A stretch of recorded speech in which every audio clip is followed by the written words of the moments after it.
Washington Irving was born on April 3, 1783, in New York City, the youngest of 11 children in a prosperous merchant family. His parents, William Irving Sr. and Sarah Sanders Irving, were Scottish-English immigrants who had a significant influence on his upbringing. Named after George Washington, Irving grew up during a time of political change and national formation, which would later influence his writing. From a young age, Irving showed a keen interest in literature and storytelling.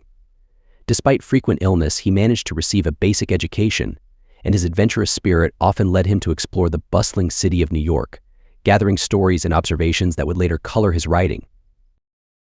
Irving began his writing career as a teenager, contributing satirical essays to local newspapers under the pseudonym Jonathan Oldstyle. His early works showcased his wit and observational skills, quickly gaining him a reputation as a promising young writer. In 1809, he published his first major work, A History of New York, under the pen name Diedrich Knickerbocker. This humorous and satirical take on New York's early history was well received and solidified his place in American literature. In 1815, Irving traveled to Europe, where he spent the next 17 years. His time abroad had a profound impact on his literary development. He became acquainted with prominent literary figures such as Sir Walter Scott, who encouraged him to write about American themes.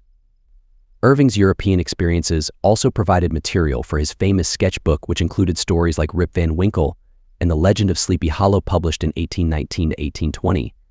These works brought him international fame and are still celebrated today. Irving's sketchbook marked the beginning of his illustrious career as a writer. His blending of European literary traditions with American settings and themes appealed to both American and European readers. Rip Van Winkle and The Legend of Sleepy Hollow became iconic pieces of American folklore, showcasing his ability to create memorable characters and vivid settings.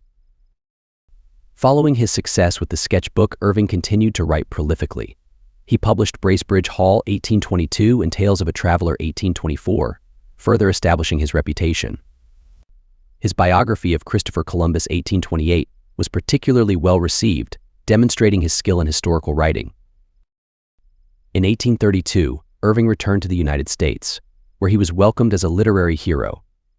He purchased a home in Tarrytown, New York, called Sunnyside, which became a place of inspiration and creativity for him. Despite his success, Irving faced financial difficulties and took on various roles to support himself, including serving as a diplomat in Spain from 1842 to 1846. Irving's later works included biographies of notable figures such as George Washington and Oliver Goldsmith. His 5-volume Life of George Washington, published between 1855 and 1859, was particularly significant, reflecting his admiration for the first U.S. president. Washington Irving died on November 28, 1859, at Sunnyside, his beloved home in Tarrytown. He was 76 years old. Irving's legacy as a pioneering American writer endures, and his works continue to be celebrated for their wit, charm, and contribution to American literature.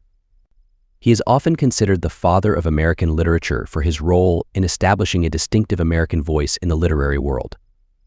Irving's ability to blend humor, folklore, and historical narrative left an indelible mark on literature. His stories, characters, and vivid descriptions of early American life and landscapes remain integral to the country's cultural heritage. This has been a quick biography created by the team at Best Audiobooks for free, published on both YouTube and Rumble. Please subscribe to our channel, as your subscription allows us to bring you more great free content.